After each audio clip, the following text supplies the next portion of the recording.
Paz do Senhor, igreja. Estamos aqui mais uma vez nesse domingo para junto aprendermos da palavra do Senhor. Que Deus em Cristo Jesus abençoe cada casa, cada família e que possa visitar cada um daqueles que têm dedicado as primícias das manhãs de domingo para estar na igreja, para estar junto conosco, aprendendo da palavra e, sobretudo, aqueles que têm ministrado, que têm ensinado na igreja. Que Jesus te visite e te abençoe. Hoje nós vamos estar falando um pouquinho sobre a condição dos gentios sem Deus. O nosso texto áureo diz: portanto, lembrai-vos de que vós, noutro tempo, éreis gentios na carne, e chamado incircuncisão, pelos que na carne se chamam circuncisão, feita pela mão do homem. Efésios, capítulo 2, o versículo 11. A verdade prática: outrora, sem Deus, por meio de Cristo, os gentios tornaram-se descendência de Abraão e herdeiros das suas promessas. Outrora sem Deus, mas por meio de Cristo, diz o nosso texto, a nossa verdade prática, tornaram-se descendência de Abraão e herdeiros das promessas. Eu e você estamos nessa condição de herdeiro dessa promessa por Cristo Jesus. O nosso texto áureo, a leitura bíblica em classe, está em Efésios, capítulo 2, o versículo 11 e o versículo 12, e Romanos, capítulo 4, do versículo 12 ao 14. Eu tenho pedido sempre para que a igreja esteja dando uma estudada, para que a igreja esteja lendo a sua revista, e na medida do possível nós estaremos tirando as dúvidas que você possa ter. Nós vamos estar no decorrer dos dias, você manda para mim e nós vamos estar juntos, né? Tirando as dúvidas. Os nossos objetivos: conceituar espiritualmente a circuncisão e a incircuncisão, explicitar a antiga condição dos gentios sem Deus e sem Cristo, afirmar que, desprovido de Deus, os gentios marchavam para a perdição eterna. Então, hoje, ao final dessa ministração, desse estudo que nós vamos estar fazendo, você vai ter condições de estar respondendo, de estar explicando, porque o nosso objetivo é estar explicando para você e que o Espírito Santo de Deus traga entendimento na sua mente, né? A introdução da nossa revista diz assim: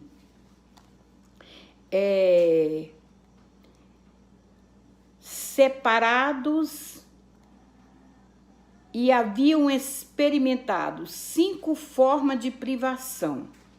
Os gentios, eles tinham experimentado já 5 formas de privação, diz a introdução da nossa lição. Qual era essa forma de privação? Primeiro, estavam sem Cristo. Segundo, separados de Israel. Terceiro, alienados quanto à promessa, sem esperança e sem Deus no mundo. No decorrer dessa lição, nós vamos estar falando de cada uma dessas privação que o mundo gentil experimentava e experimenta, a igreja. E eu queria estar te lembrando que o mundo ele está dividido em igreja, gentios e judeus. Você é igreja. Você é salvo em Cristo Jesus, lavado e remido pelo sangue dele, você é igreja. Você que ainda não conhece a Cristo e porventura não tenha feito uma decisão, você está classificado naqueles que são gentios, mas Cristo ainda está chamando e a porta da graça está aberta. Então, Deus estará tratando hoje com os gentios e com a igreja. E você tem a oportunidade de estar ainda fazendo parte desse povo que caminha para a Sião celestial, a pátria que o Senhor tem preparado para nós. Chamados incircuncisão. Não era antes de Cristo, além de mortos espiritualmente, os gentios eram desprezados pelos judeus, identificados como incircuncisos. Por que, igreja? Porque havia uma maneira, uma aliança de Deus com o povo dele, que era a parte da promessa dos filhos de Abraão. Para fazer parte desse povo, tinha que ser circuncidado. Quem não era circuncidado era considerado incircunciso. O que era a circuncidação? Era uma cirurgia, que era a remoção do prepúcio do órgão sexual masculino, e era prescrito na lei como um sinal externo de quem pertencia ao povo da aliança com Deus. Ou seja, quem pertencia ao povo da aliança com Deus era considerado, ele tinha que fazer esse processo de circuncidar. E além disso, o Senhor ainda disse que tinha que ser circuncidado todo aquele, o estrangeiro, o que era comprado por dinheiro, ou seja, o escravo, e todos aqueles que eram nascidos na casa tinha que ser circuncidado. Era uma ordenança do Senhor para o povo, era uma ordenança para fazer parte do povo judeu, do povo que era reconhecido pelo sinal externo, a circuncisão. E isso era algo que havia sido determinado pelo Senhor. O significado religioso da circuncisão. A circuncisão, ela trazia também um significado muito importante, igreja. Por quê? Porque a maioria dos cultos eram feitos com orgias sexuais, com a depravação sexual. Então Deus mostrou para o povo que ele queria algo diferente, que ele queria que na própria carne aquele povo mostrasse que era um povo separado por Deus, que era um povo que tinha um compromisso com Deus. E no Antigo Testamento, num sinal religioso, isso significava uma purificação. Lá, a palavra do Senhor em Êxodo, no capítulo 19, ela diz assim: se diligentemente ouvir a minha voz e guardares a minha aliança, vocês serão minha propriedade e eu serei vosso Deus. Ou seja, igreja, a promessa de Deus era o seguinte: vocês têm que guardar aquilo que eu estou ordenando para vocês, a circuncisão. Nós vamos lembrar que isso não era um processo muito fácil. Por quê? Quando Abraão, ele vai circuncidar o filho dele, o filho da promessa, que é Isaque, olha, dá um maior problema com a mãe, porque a mãe chama ele de homem sanguinário, porque ela achou aquele processo ali que, na verdade, era um processo de uma certa forma, porque ela era feita no 8º dia, né? Depois de nascida a criança, então era um bebezinho. Então, ainda estava bem inertezinho aquela parte ali. Mas a mãe, e como todo mundo diz, mãe é mãe, né? A Sara achou aquilo ali extremamente agressivo, né? Como toda mãe acharia. Então, Abraão, ele faz no próprio filho, ele faz a circuncisão. E era algo tão sério que os judeus recusavam-se mesmo a comer com os incircuncisos. Ou seja, inclusive, em Atos, no capítulo 11, o versículo de número 3, você vai encontrar a palavra do Senhor nos dizendo que isso era algo assim tão extremamente importante, encarado com a seriedade, que era algo que um judeu não poderia fazer. Ele não poderia participar junto com um incircunciso, mesmo que fosse uma refeição. Atos capítulo 11, o versículo de número 3, diz assim: entraste em casa de um homem incircunciso e comeste com ele. Ou seja, quando eles estão falando isso aqui, eles estão se referindo a Pedro. Por quê? Porque Pedro tinha ido na casa de quem? Na casa de Cornélio. Cornélio não era um judeu, não era da circuncisão. E era realmente um dado agravante, porque ele estava fazendo algo que, pela lei, era algo extremamente errado. Ou seja, a circuncisão era como se fosse uma marca para se fazer a diferença. Aí eu queria trazer para você uma coisa hoje, para você estar meditando o seguinte: por que é que Deus trouxe um sinal que esse sinal ficava encoberto? Esse sinal poderia ser um sinal na testa, poderia ser uma marca no braço, poderia ser algo que fosse visível, mas não era algo que ficava encoberto.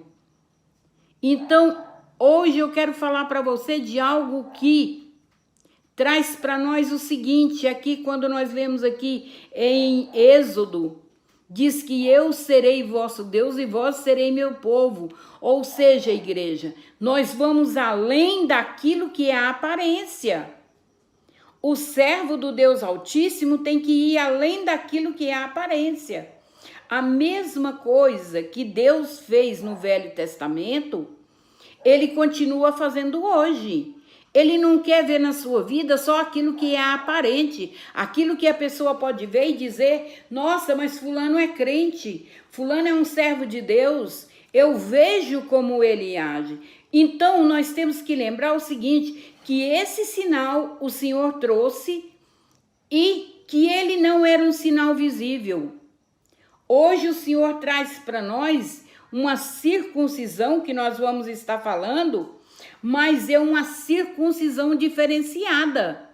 A circuncisão agora é a circuncisão do coração.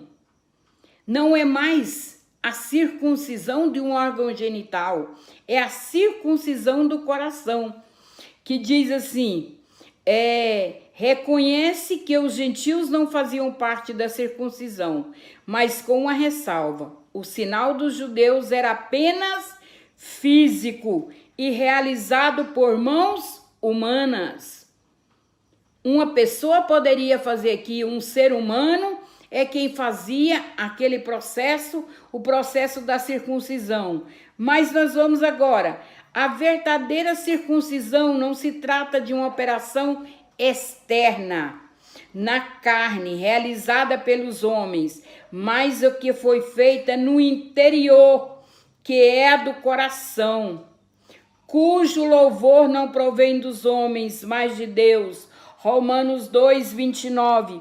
Ou seja, igreja, a circuncisão hoje, ela não é mais uma cirurgia que é feita por mãos de homem, mas ela é algo que é feito por Deus, é o Espírito Santo de Deus te iluminando. Nós falamos disso há poucos dias. É a iluminação do crente, ou seja, reconhecer a palavra de Deus e saber o quanto é importante.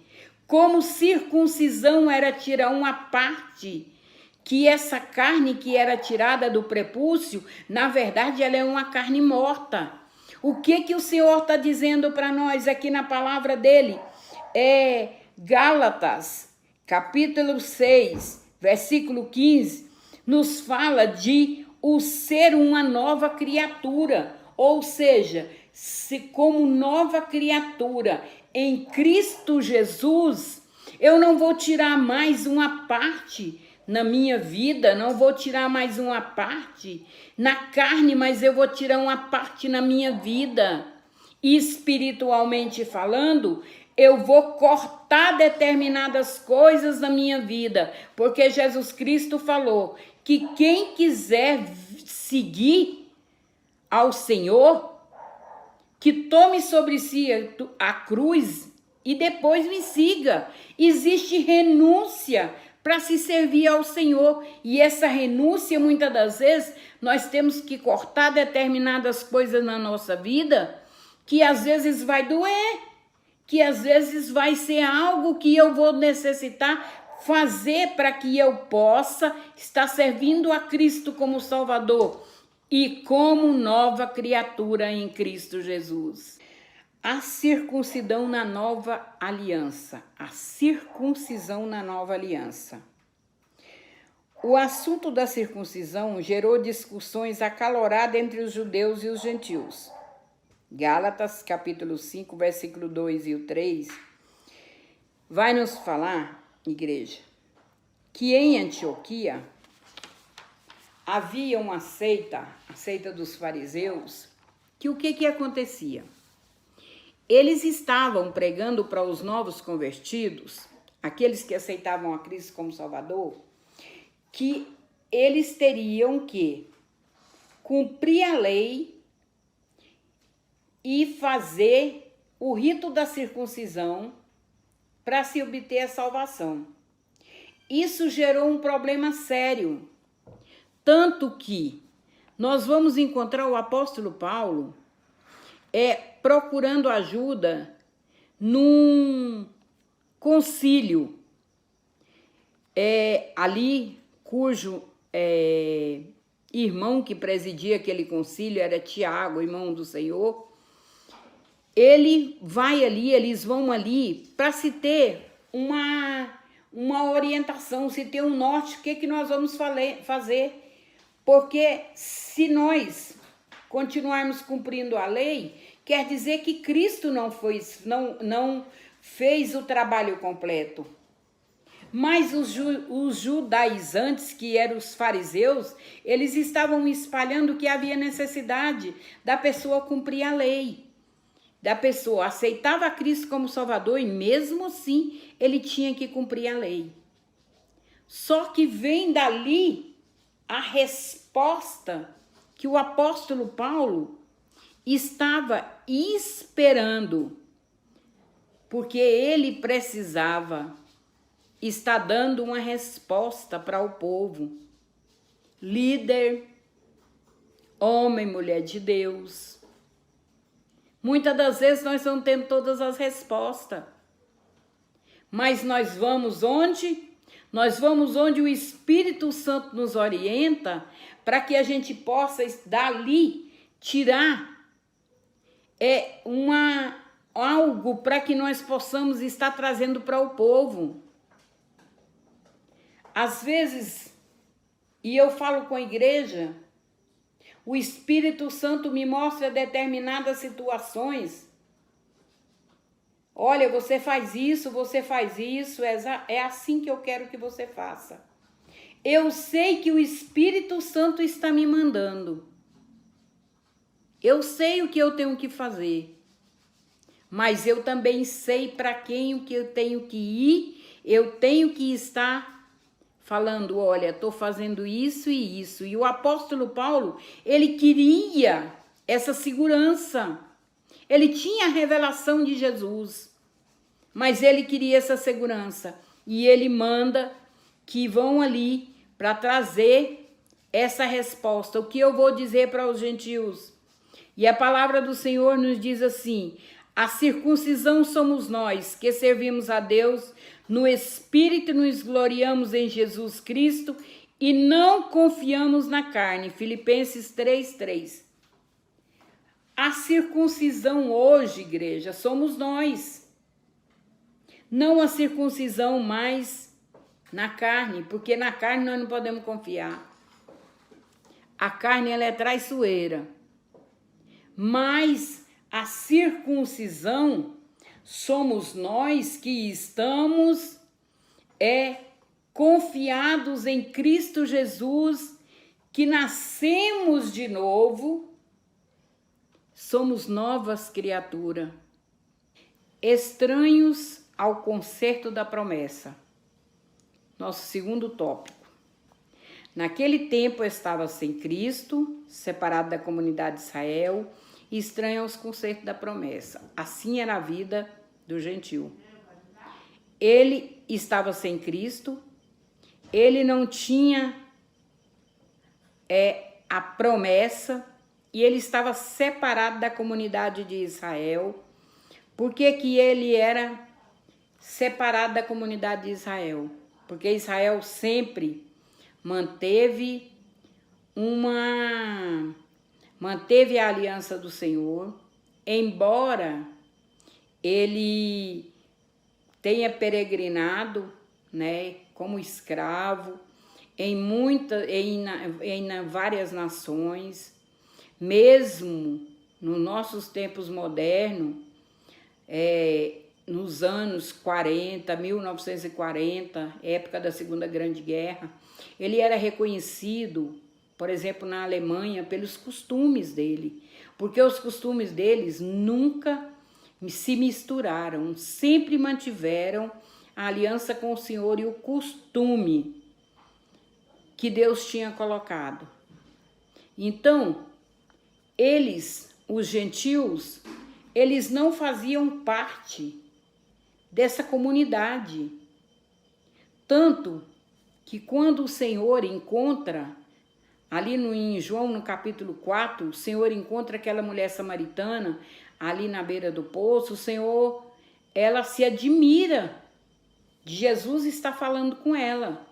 Por quê? Porque os judeus não se davam com os samaritanos, que o samaritano era uma mistura de gentio com judeus. Quando da deportação do povo, né, levado em escravidão, trouxeram de várias nações diferenciadas pessoas para morar ali. Então houve uma mistura. E os judeus e os samaritanos era essa mistura de pessoas. E eles não aceitavam, os judeus não aceitavam. Então eles não falavam com o samaritano. E o Senhor chega ali para falar com aquela mulher. Pode ser hoje que você vai estar na beira do poço, igual aquela mulher que ia ali todo santo dia, ela ia ali fazer a mesma coisa, mas num dia ela chegou ali e encontrou Jesus, que mudou a vida dela e mudou a vida de muitas pessoas. Pode ser hoje que Jesus vai mudar a tua vida. Pode ser hoje que Jesus vai entrar com providência e mudar a tua vida. Lá em João, no capítulo 4, versículo 22, ela reconhece para Jesus que a salvação vem dos judeus. Então, igreja, os gentios sem nenhuma perspectiva, não tinha nenhuma perspectiva. Também eles desconheciam a Cristo, como eram indiferentes à promessa acerca dele e de sua obra. Hebreus capítulo 8, o versículo de número 10, que diz assim: porque esta é a aliança que firmarei com a casa de Israel. Depois daqueles dias, diz o Senhor, na sua mente imprimirei as minhas leis, também sobre o seu coração as escreverei, e eu serei o seu Deus, e eles serão o meu povo. Glória seja dada ao nome do Senhor. Também no seu coração imprimirei as minhas leis. Hoje você não tem um sinal visível, você não tem mais um sinal na sua carne. Você tem a lei do Senhor impressa no seu coração. E o gentio, pastora, e esse povo que não tinha nenhuma perspectiva e nenhuma promessa, eu fazia parte desse povo, igreja. Há muito pouco tempo, há 30 anos, eu fazia parte desse povo que não tinha nenhuma perspectiva, mas que um dia aprove ao Senhor mudar a minha sorte, mudar a sorte da minha família, mudar a nossa história. E Ele continua mudando história.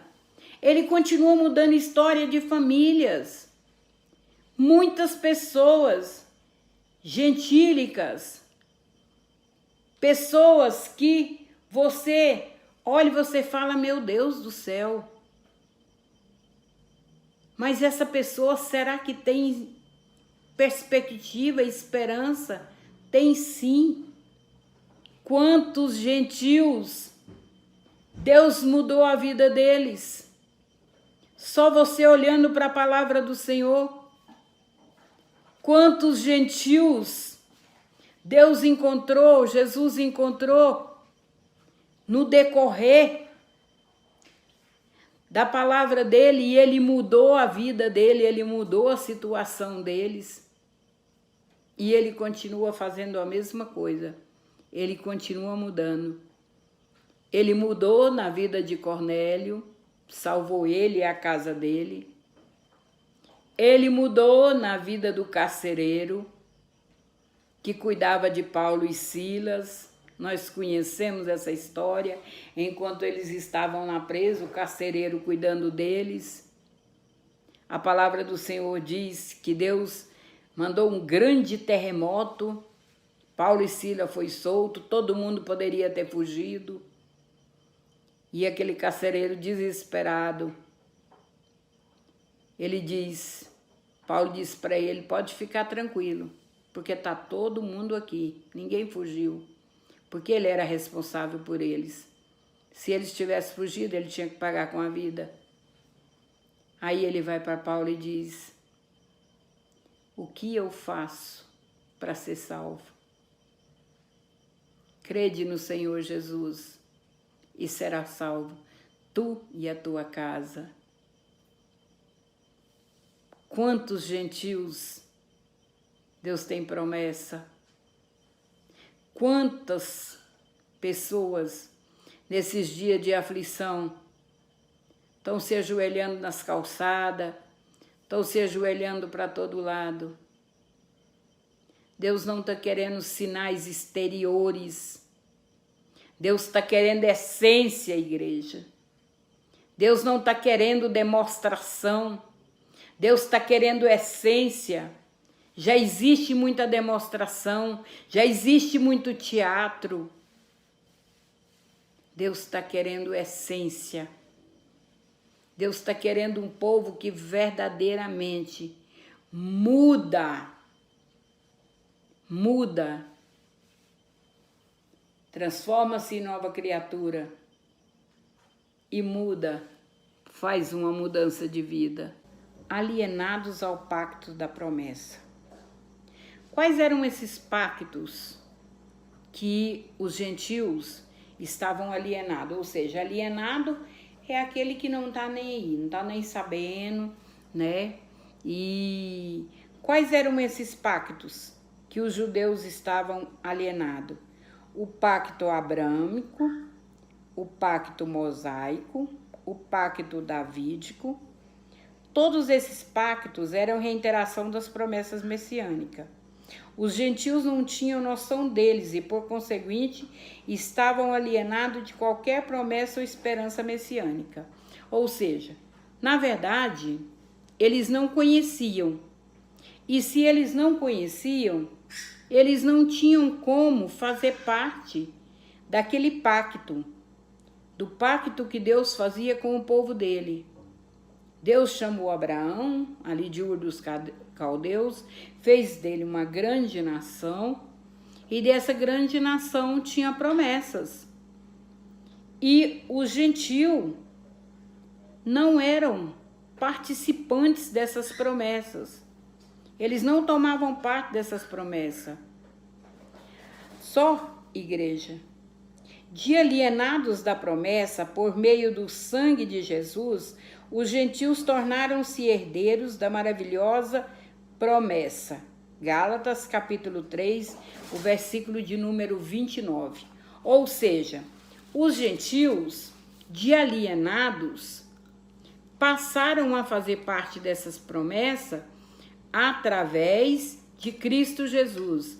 Aqui diz assim, em Gálatas, no capítulo 3, o versículo de número 29, e se sois de Cristo, também sois descendência de Abraão e herdeiros segundo a promessa.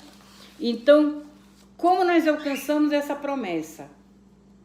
Essa revista é uma coisa maravilhosa, é uma sequência, é um gancho, você pega.